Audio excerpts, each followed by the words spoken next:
तो hello friends, स्वागत है आप लोग का अपने चैनल ग्रेजुएशन वाला में। तो इस वीडियो में हम आप लोग का MIC2 यानी माइनर सेकेंड सेमेस्टर का टॉप 100 MCQ क्वेश्चन करवाने वाले हैं, जो आप लोग के एग्जाम से रिलेटेड होने वाला है, जो कि आप लोग के एग्जाम में के लिए इम्पोर्टेंट है।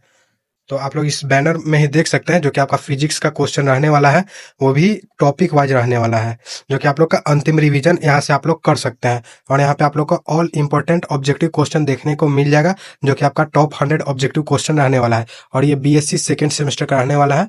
तो आप लोग इस वीडियो को कंप्लीट वॉच कीजिएगा। अगर आप इस चैनल पर नए हो तो चैनल को सब्सक्राइब जरूर कर लीजिएगा। तो चलिए वीडियो को करते हैं स्टार्ट। तो दोस्तों, यहाँ से होता है हमारा क्वेश्चन स्टार्ट, जो कि आप लोग ऊपर में देख सकते हैं। फिजिक्स का ऑब्जेक्टिव क्वेश्चन रहने वाला है, MIC2 यानी माइनर सेकेंड सेमेस्टर का फिजिक्स का 100 MCQ रहने वाला है। तो चलिए यूनिट को देखते हैं। तो यहाँ पे हम लोग पहला यूनिट देखते हैं। पहला यूनिट में क्या बताया गया है? Unit 1, simple harmonic motion and oscillations. तो इसके बारे में हम लोग अभी पढ़ेंगे। तो चलिए वीडियो को करते हैं स्टार्ट। तो यहाँ पे पहला इसका क्वेश्चन है हम लोग का, सरल आवर्त गति यानी SHM में त्वरण किसके समानुपाती होता है? और इसमें आप लोग को हिंदी इंग्लिश दोनों मिल जाएगा, तो आप लोग को कोई दिक्कत नहीं होगा।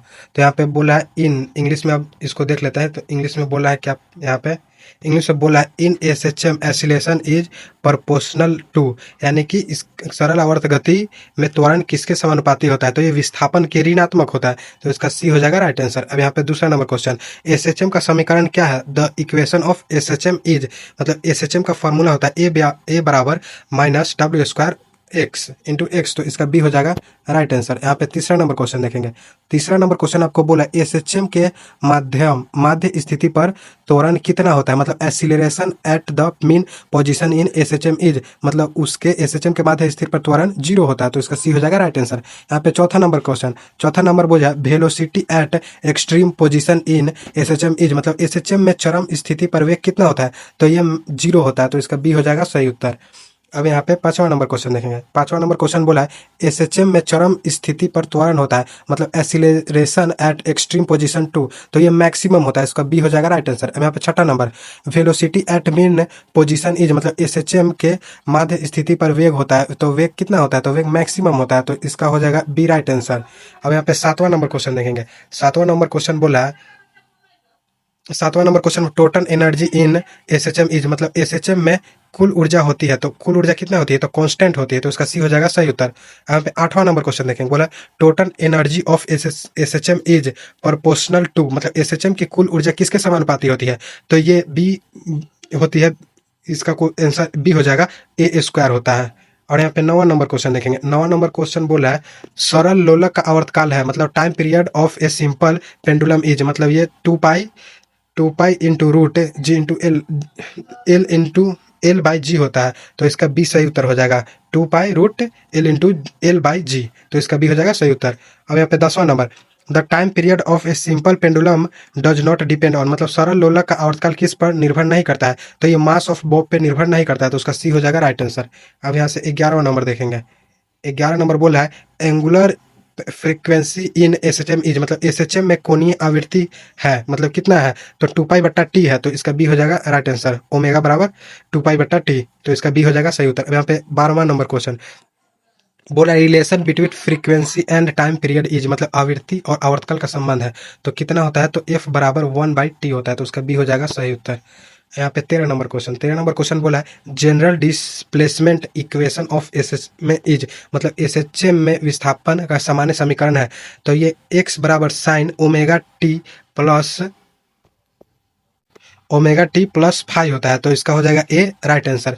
अब यहाँ पे 14 नंबर क्वेश्चन, एम्पलीट्यूड मीन्स, मतलब SHM में एम्पलीट्यूड का अर्थ है, तो ये कितना होता है? Maximum displacement from mean position, तो इसका हो जाएगा ए सही उत्तर, मतलब मीन पोजीशन से अधिकतम विस्थापन। यहाँ पे 15 नंबर क्वेश्चन देखेंगे। 15 नंबर क्वेश्चन बोल रहा है यूनिट ऑफ फेज इज, मतलब SHM में फेज का मात्रक है, तो ये रेडियन होता है, तो इसका सी हो जाएगा सही उत्तर। यहाँ पे 16 नंबर क्वेश्चन बोला है। 16 नंबर बोला है in free oscillation frequency is equal to, मतलब मुक्त दोलन में आवृत्ति किसके बराबर होता है? तो ये नेचुरल फ्रीक्वेंसी के बराबर होता है, तो इसका होता है ए सही उत्तर हो जाएगा। अब यहाँ पे 17 नंबर क्वेश्चन, 17 नंबर बोला इन डैम्पेड ऑक्जिलेशन एम्पलीट्यूड विथ टाइम, मतलब डैम्पेड ऑक्जिलेशन में एम्पलीट्यूड समय के साथ डिक्रीज यानी घटता है, तो इसका बी हो जाएगा सही उत्तर। अब यहाँ पे due to damping energy, damping के कारण ऊर्जा, तो ये डिक्रीज होती है, घटती है, तो इसका बी हो जाएगा सही उत्तर। अब यहाँ पे 19 नंबर क्वेश्चन, 19 नंबर बोला है periodic external force in forced oscillation is called, तो ये ड्राइविंग फोर्स हो जाएगा, इसका बी हो जाएगा राइट आंसर। यहाँ पे 20 नंबर रेजोनेंस एक्योर वेन, मतलब रेजोनेंस कब होता है, तो ये होता है ड्राइविंग फ्रिक्वेंसी बराबर नेचुरल फ्रिक्वेंसी के बराबर, तो इसका ए हो जाएगा राइट आंसर। अब यहाँ पे 21 नंबर क्वेश्चन देखेंगे, 21 बोला है रेजोनेंस पर एम्पलीट्यूड सामान्यतः कितना होता है, तो ये मैक्सिमम होता है, इसका ए हो जाएगा, सॉरी इसका हो जाएगा बी हो जाएगा राइट आंसर मैक्सिमम। अब यहाँ पे 22 देखेंगे, 22 बोला रेजोनेंस का प्रमुख कारण है, मतलब main conduction of resonance is, तो ये फ्रिक्वेंसी मैचिंग हो जाएगा, फ्रिक्वेंसी मैचिंग, तो ए हो जाएगा इसका राइट आंसर।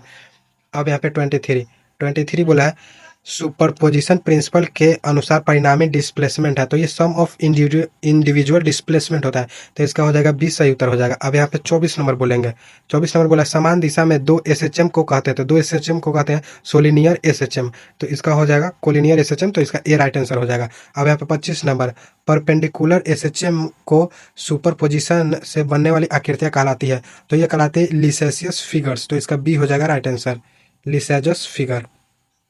और यहाँ पे 26 लिसेजस फिगर्स किसके सुपरपोजिशन से बनती है, तो ये टू परपेंडिकुलर एसएचएमएस से बनती है, तो इसका ए हो जाएगा राइट आंसर।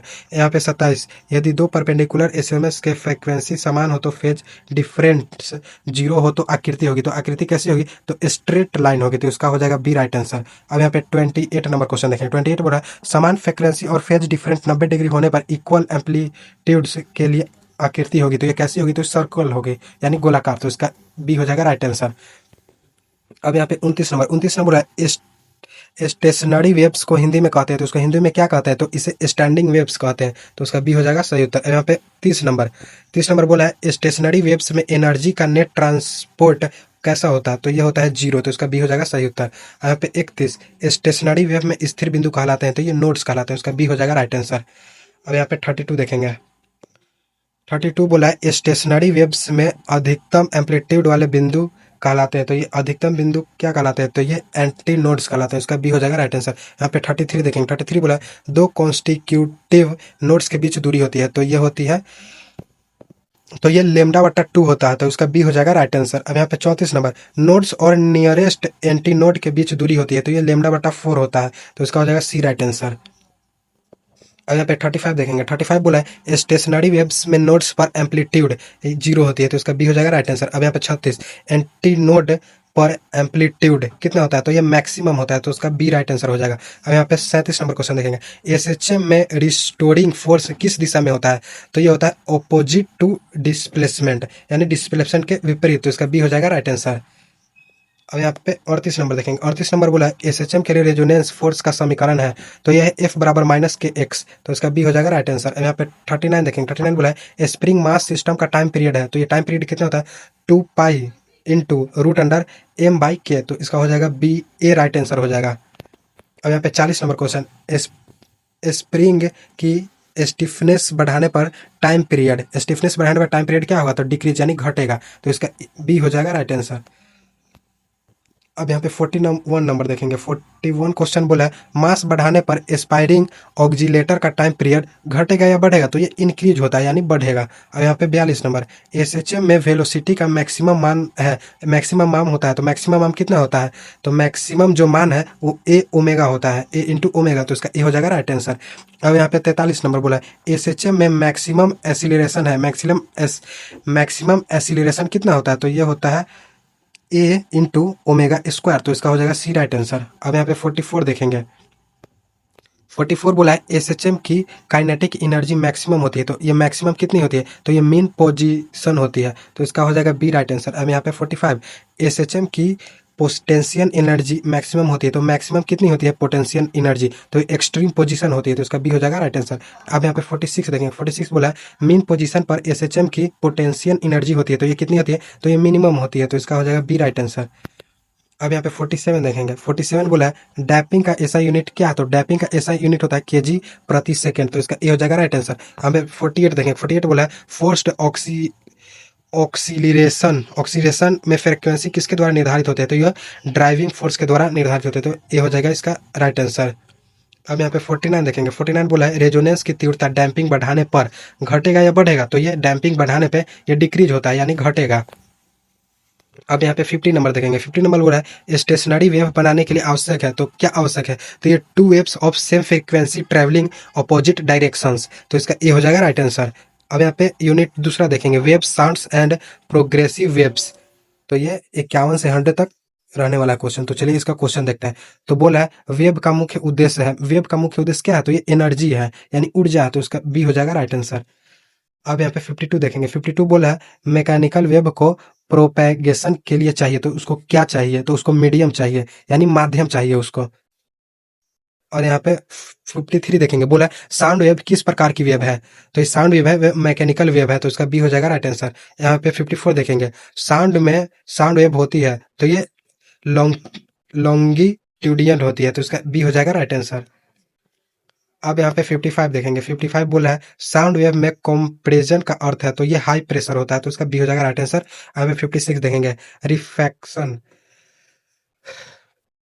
तो यहाँ पे 56 नंबर क्वेश्चन बोला है रेयरफैक्शन में प्रेशर होता है। तो ये हाई होता है, लो होता है या इनफाइनाइट होता है यानी कम ज्यादा कितना होता है? तो ये होता है कम होता है। तो लो हो जाएगा। अब यहाँ पे बोला वेव वेलोसिटी का सूत्र है। वेव वेलोसिटी का सूत्र क्या होता है? तो ये v बराबर एफ इंटू लेमडा होता है। तो इसका ए हो जाएगा राइट आंसर। अब यहाँ पे 58 देखेंगे। 58 बोला वेव लेंथ का ऐसा यूनिट है। ऐसा यूनिट क्या होता है? तो ये मीटर होता है वेव लेंथ का ऐसा यूनिट। तो बी हो जाएगा राइट आंसर। अब यहाँ पे फ्रीक्वेंसी का ऐसा यूनिट क्या है? तो हर्ट्ज होता है। तो इसका बी हो जाएगा राइट आंसर। अब वेव नंबर का सूत्र है तो ये 2 पाई बाई लेमडा होता है। तो इसका बी हो जाएगा राइट आंसर। अब यहाँ पे 61 देखेंगे। 61 बोला है 61 यहाँ पे बोला एंगुलर फ्रीक्वेंसी है। तो एंगुलर फ्रीक्वेंसी कितना है? तो 2 पाई एफ है। तो इसका हो गया ए राइट आंसर हो जाएगा। ओमेगा बराबर 2 पाई एफ। अब यहाँ पे प्लेन प्रोग्रेसिव वेव का सामान्य इक्वेशन है। तो ये हो गया आपका y बराबर A sine into omega t plus k x plus five. तो आपका ए हो जाएगा राइट आंसर। यहाँ पे 63 देखेंगे। 63 बोला प्रोग्रेसिव वेव इज एनर्जी में एनर्जी कितना होता है? तो ये प्रोपेगेट करती है। तो इसका हो जाएगा ए राइट आंसर।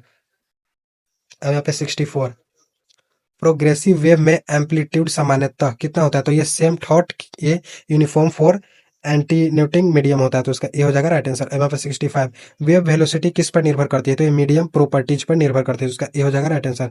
अब यहाँ पे 66 देखेंगे।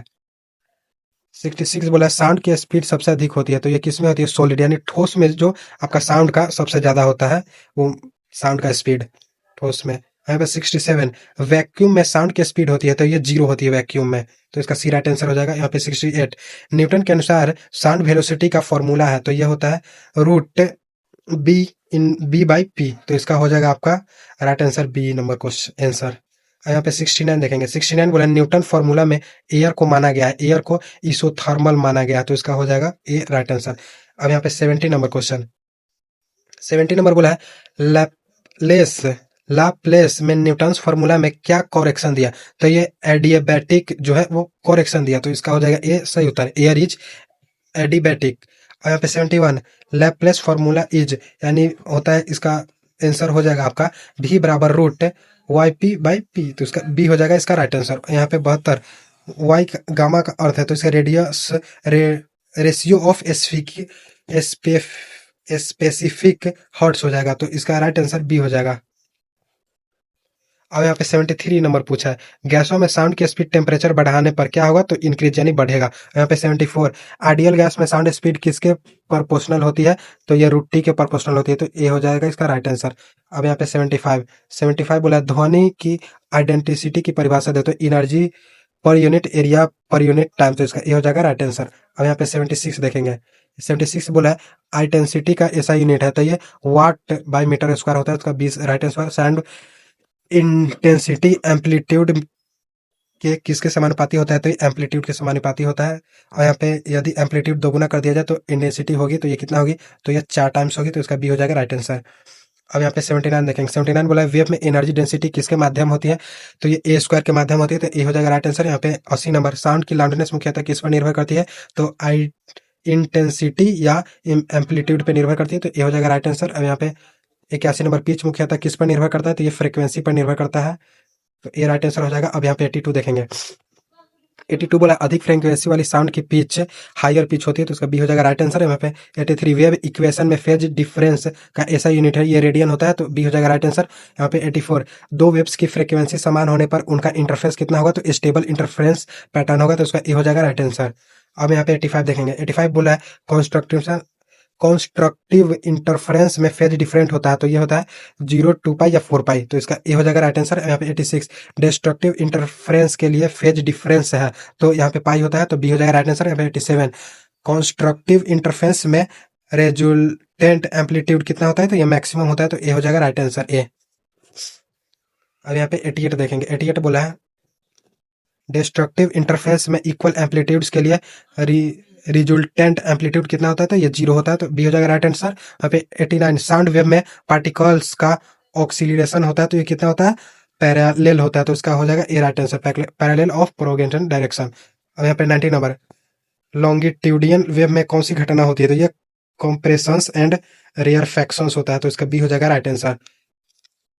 अब यहाँ पे 91 transverse wave etch particles vibrate यानी परपेंडिकुलर ऑफ प्रोपेगेशन, यानी बी हो जाएगा राइट आंसर। अब यहाँ पे 92 साउंड वेव की वेवलेंथ बढ़ाने पर समान वेलोसिटी का फ्रीक्वेंसी कितना होगा, तो डिक्रीज यानी घट जाएगा, तो बी हो जाएगा राइट आंसर। यहाँ पे 93 यदि वेव वेलोसिटी 340 मीटर प्रति सेकंड और फ्रीक्वेंसी 160 Hz है, वेवलेंथ होगी, तो ये आप निकाल सकते हैं, ऐसे हम आंसर बता दें तो इसका 2 मीटर होगा, तो इसका हो जाएगा सी राइट आंसर। अब यहाँ पे 93 बोला साउंड की इंटेंसिटी दूरी के साथ फ्री फील्ड में सामान्यता 1/r² होता है, तो उसका बी हो जाएगा राइट आंसर। यहाँ पे 95 प्लेन वेव की वेव फ्रंट होती है, तो ये प्लेन होती है, तो उसका बी सी हो जाएगा राइट आंसर। यहाँ पे 96 प्रोजेस्टिव वेव में पार्टिकल्स की फेज कितना होता है, डिफरेंट फेज होता है, तो उसका ए हो जाएगा राइट आंसर। अब यहाँ पे 97 बोला दो कॉन्सेक्यूटिव पॉइंट्स के बीच फेज डिफरेंट 2 पाई होने पर उनकी दूरी क्या होगी, तो ये लेमडा हो गई, तो इनका सी हो जाएगा राइट आंसर। यहाँ पे 98 दो पॉइंट्स के बीच दूरी λ/2 होने पर फेज डिफरेंट होता है, तो ये पाई हो जाएगा, सी राइट आंसर। यहाँ पे 99 साउंड की एनर्जी ट्रांसपोर्ट किसके द्वारा होता है, तो ये vibration of the medium and wave propagation के वजह से होता है, तो ये हो जाएगा इसका राइट आंसर, ये राइट आंसर। अब यहाँ पे 100 नंबर क्वेश्चन देखते हैं। 100 नंबर बोला है निम्न में से कौन सा स्टेशनरी वेव की विशेषता है, तो ये nodes and antinodes are formed है, तो इसका बी हो जाएगा राइट आंसर। तो यहीं से हमारा ये क्वेश्चन होता है खत्म। तो चलिए अब मिलते हैं नेक्स्ट वीडियो में, तब तक आप लोग एग्जाम का तैयार कीजिए अच्छे से।